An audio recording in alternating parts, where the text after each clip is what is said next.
मैं देवों के देव महादेव के चरणों पर प्रणाम करती हूँ। मैं गौरी पार्वती माता के चरणों पर प्रणाम करती हूँ। मैं कार्तिक गणेश दोनों भैया के चरणों पर प्रणाम करती हूँ। सभी देवी दुर्गा के चरणों पर प्रणाम करती हूँ। जितने गुरु भाई बहन लोग उनको प्रणाम करती हूँ और महादेव से ही दया मांगती हूँ कि हे महादेव सब पर दया कीजिए, पल पल दया कीजिए हे महादेव। गुरु भाई बहन लोग, आज मैं आप लोग के शेरावाली माँ कथा सुनाने वाली हूँ। कैसे शेरावाली माँ एक भक्त को अपने बेटे से मिलने के लिए कैसे माँ उनकी मदद करती हैं। एक गांव में संध्या अपना बेटा के संग रहती थी। संध्या अपना बेटा से बहुत दुलार प्यार करती थी, क्योंकि संध्या का पति नहीं था। अपना बेटा को बहुत बड़ा आदमी बनाना चाहती थी और वो रोज माता रानी के मंदिर में एक लोटा जल और फूल लेकर जाए और रोज माता से ही विनती करे कि हे माँ, मेरे बेटा पढ़ लिखकर बहुत अच्छा आदमी बन जाए और ये पढ़ लिखकर नौकरी चाकरी से लग जाए कि मेरा सारा दुख खत्म हो जाए। यही सपना देखकर वो अपना बेटा को लिए रोज माता रानी के मंदिर में दरबार में जाती थी और रोज माता से ही मांगती थी और कुछ नहीं मांगती थी। एक दिन रोशनी के घर पर खाने के लिए संध्या के कुछ भी नहीं रहता है।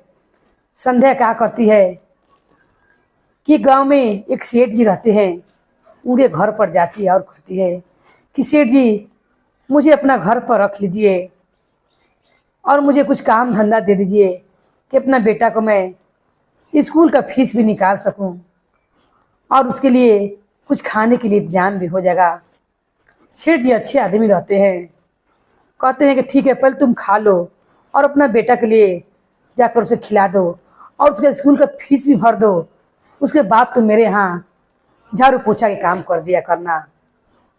ऐसे भी मुझे के आदमी का काम ही था कि जो मेरे घर में झाड़ू पोछा कर दे, मेरी पत्नी से अब नहीं होता है। वह सुनकर संध्या बहुत खुश होती है और बिना काम कैले वो सेठ बहुत दयालु रहता है। संध्या को 1 महीना का पगार देता है। 5,000 रुपया कहता है कि 1 महीना का पगार दूंगा खाना पीना देकर। संध्या पैसा लेकर जाती है और अपने बेटे के स्कूल में फीस में भरती है। मास्टर कहते हैं कि तुम्हारा बेटा पढ़े में बहुत तेज है और बहुत ज्ञानी है, इसे तुम बाहर पढ़ने के लिए भेज दो। पैसा ज़्यादा लगेगा मगर जितना इसको सब लड़का से स्कूल में तेज है, हर समय ही फर्स्ट डिवीजन से पास करता है। ये अगर बाहर जाएगा पढ़ने के लिए तो वो अच्छा शिक्षा प्राप्त कर कर आएगा, पैसा थोड़ा ज़्यादा लगेगा। रोशनी कुछ सोचती समझती नहीं है, कहती है ठीक है, आप मुझे वहाँ का पता दे दीजिए जहाँ पर मुझे पढ़े भेजना है। सर उसको बनारस का पता देते हैं और कहते हैं कि यहाँ पर बहुत अच्छा एक कॉलेज है, वहाँ पर इसका एडमिशन करा दो, 20,000 रुपया लगेगा। संध्या जब 20,000 का नाम सुनती तो उदास हो जाती है और वो जो माता के मंदिर में रोज पूजा करने जाती थी, वो जगह जननी माँ को याद करने लगती है और कहती कि हे माँ, मेरा बेटा के लिए मुझे 20,000 रुपये चाहिए। सेठ तो बहुत अच्छे आदमी हैं, मैंने काम भी नहीं किया और उन्होंने मुझे 1 महीना के लिए पगार दे दिया। आप उन पर अपना कृपा बना कर रखिएगा हे माँ, क्योंकि सेठ जी बहुत दयालु हैं और उनका सेठ जी की पत्नी को कोई संतान नहीं था। ये कहती कि हे माँ, सेठ जी की पत्नी को गोद भर दो, क्योंकि बहुत दयालु हैं, वो किसी को मदद करते हैं। उन्होंने मेरा कैसे मदद कर दिया। अब मैं जा रही हूँ उन्हीं से 20,000 रुपया मांगने अपने बेटे को भेजने के लिए। मैं अकेली रहूँगी, इनके पास काम धंधा कर कर इनका पैसा चुका दूँगी। 4 महीना में इनका पैसा चूक जाएगा 20,000। और वो सेठ जी से जा कहती है कि सेठ जी, आपसे कुछ कहना है। सेठ जी कहता है, निष्कोच होके कहो, तुम्हें क्या बात है, तनिक भी संकोच तुम ना करो। संध्या कहती है, किस तरह कहूँ, कहने में भी लाज लग रहा है। वो तुरंत आपने मुझे 5,000 रुपया दिया है और जब मैं स्कूल में फीस जमा करने गई, मास्टर बोलते कि संध्या, अपना बेटा को बड़े स्कूल में नाम लिखा दो, तुम्हारा बेटा पढ़ने लिखने में बहुत तेज है। और बड़ा स्कूल में नाम लिखाने के लिए बनारस भेजने के लिए मास्टर साहब बोले हैं वहीं पर अपना बेटा का एडमिशन करा दो। उसके लिए मुझे 20,000 रुपया चाहिए, इसीलिए मैं आपसे पैसा मांग रही हूँ। सेठ साहब कहते हैं कितनी सा बात लिए इतना सोच रहे हो, कोई दिक्कत की बात नहीं है, तुम मुझसे 20,000 रुपये ले लो और अपना बेटा को एडमिशन करा दो। अरे पढ़ लिख लेगा तो गांव में नाम होगा और कभी तो चिन्हेगा कि हाँ सेठ साहब ने मुझे पैसा दिया था जिसके कारण मैंने पढ़ लिख कर बड़ा आदमी बन गया हूँ। और सेठ साहब क्या करते हैं कि 20,000 रुपये निकाल कर संध्या को देते हैं। वो अपना बेटा को देती है और कहती है कि लेकर बाबू बनारस चले जाओ, वहाँ पर जाकर मास्टर साहब ने जो पता दिया है वो पता ले लो और वहाँ पर जाकर अपना एडमिशन करा लो।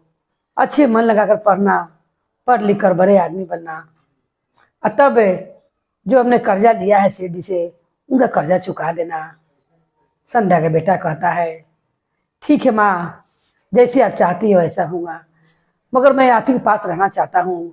जब मैं चला जाऊँगा तब का ख्याल कौन रखेगा।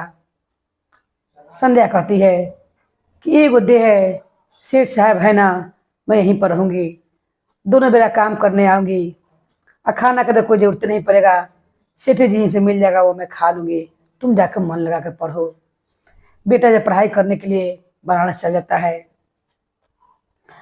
और संध्या काम करने लगती है उनके घर झाड़ू पोछा के और सोचती है कि उनका काम करके मैं धीरे धीरे काम करूँगी और काम करके उनका कुछ पैसा उतले उधार जो दिए चुकाऊँगी और फिर मेरा बेटा को नौकरी सर्विस हो जाएगा, पढ़ लिख कर अच्छा आदमी बन जाएगा तो कर्जा सब दे देगा। कुछ दिन के बाद संध्या की तबीयत बहुत खराब हो जाता है।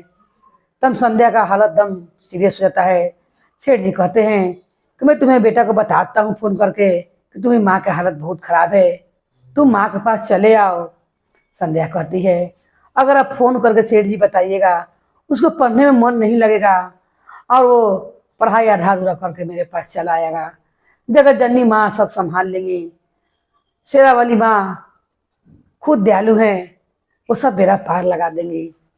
सेठ जी संध्या का बात मान के बेटा के पास फ़ोन नहीं करते हैं और संध्या का बहुत ज़्यादा तबीयत खराब होता है। वहाँ संध्या का लड़का पढ़ लिख कर हमेशा स्कूल में ऊपर फर्स्ट डिवीजन से पास करे और खूब अच्छा आदमी बन कर देता है। एक दिन सेठ जी देखते हैं कि संध्या का बहुत ज़्यादा तबीयत खराब है, उनके बेटा के पास फ़ोन करना ही पड़ेगा और वो फ़ोन कर देते हैं। जब फ़ोन करते हैं तो कहते हैं कि तुम चले आओ। 11 बजे रात में फ़ोन करते हैं और कहते हैं कोई गाड़ी से चले आओ, तुम्हारी माँ का बहुत ज़्यादा तबीयत खराब है, मैं कुछ कह नहीं सकता हूँ कि तुम्हारी माँ ये कहूँ तुमसे बिना भेंट कर ही कुछ हो जाए, तुम चले आओ। ये बात जब संध्या का बेटा सुनता है, 11 बजे कोई ट्रेन नहीं रहती है और वो तुरंत वहाँ से निकल पड़ता है। हड़बड़ में स्टेशन पर आता है, टिकट भी नहीं कटाता है और ट्रेन के उतने में जगत जननी माँ को याद करता है और कहता है कि हे माँ, मेरी माँ ने आपको बहुत पूजा पाठ किया है, मेरी माँ का ख्याल रखिएगा, मैं आ रहा हूँ, क्योंकि मेरी माँ बहुत आपका भक्ति की है। इतने में क्या होता है कि बिना टिकट कटैले ट्रेन आकर लगती है उस समय स्टेशन पर और संध्या का बेटा बिना टिकट कटैले जाकर ट्रेन में बैठ जाता है।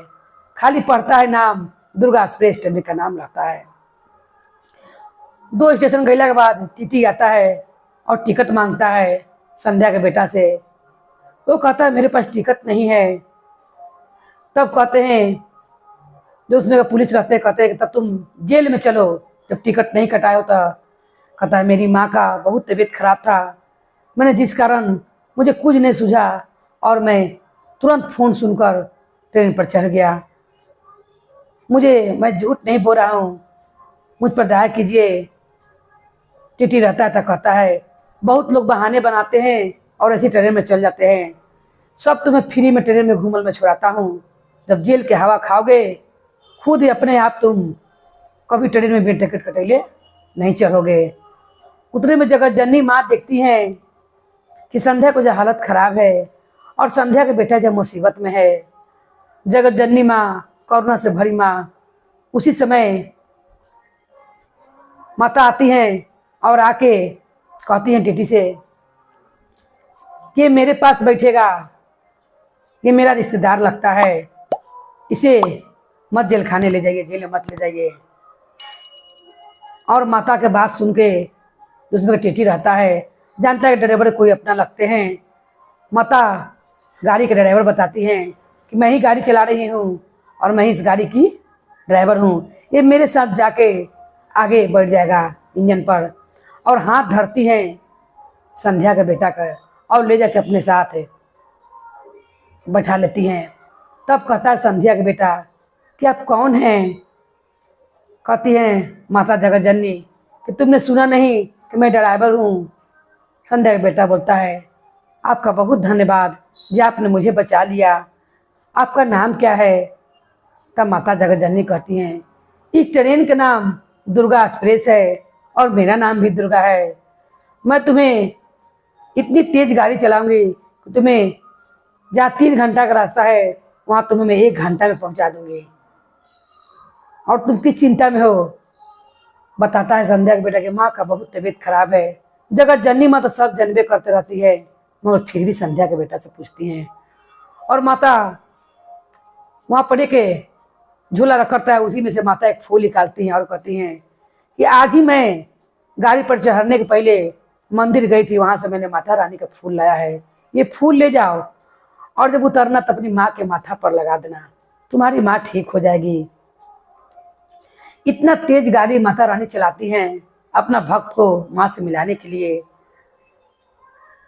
कि तुरंत 1 घंटा में, जहाँ 3 घंटा का सफर होता है, 1 घंटा में स्टेशन आ जाता है। और उतरते समय संध्या का बेटा माता को बारंबार धन्यवाद करता है और कहता है कि आप ही के चलते जहाँ 3 घंटा का रास्ता था वहाँ मैं 1 ही घंटा में पहुँच गया। आपका बहुत आभार कि आपने समय से गाड़ी चलाकर मुझे यहाँ पर उतार दिया। कहती है माता कि तुम फूल माता के अपना सिर पर ठिकाना नहीं भूलना और जाओ। वहाँ से आता है संध्या का बेटा। सेठ जी कहते हैं कि 1 घंटा ही पहले मैंने तुम्हें फ़ोन किया था, इतना जल्दी तुम कौन ट्रेन से आ गए हो? वो कहता है कि सेठ जी सारा बात मैं बाद में बताऊंगा, पहले माँ को देखने दीजिए। वो अंदर कमरा में जाता है और देखता है कि संध्या का दम फूल रहा है और उसका हालत दम खराब है।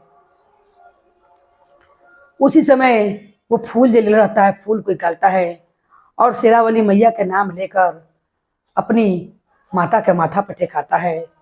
माथा पर फूल फेंकते संध्या दम ठीक हो जाती है और उठ के वो बैठ जाती है और कहती है कि बेटा ये बताओ कि तुम्हें फूल कहाँ से मिला? सेठ जी फ़ोन कर रहे थे तो मैं उन्हें माना की थी, तुम्हें मंदिर जाने का टाइम मिला था क्या कि तुम फूल लेकर आए हो? संध्या के बेटा कहता है नहीं माँ, जिस गाड़ी से मैं आ रहा था उस गाड़ी का नाम था दुर्गा एक्सप्रेस और उसी में दुर्गे नाम की महिला ड्राइवर थी जिन्होंने इतना तेज गाड़ी चलाया है कि 3 घंटा का बदला मुझे 1 घंटा में स्टेशन उतार दिया है और मैं आपसे भेंट कर सका।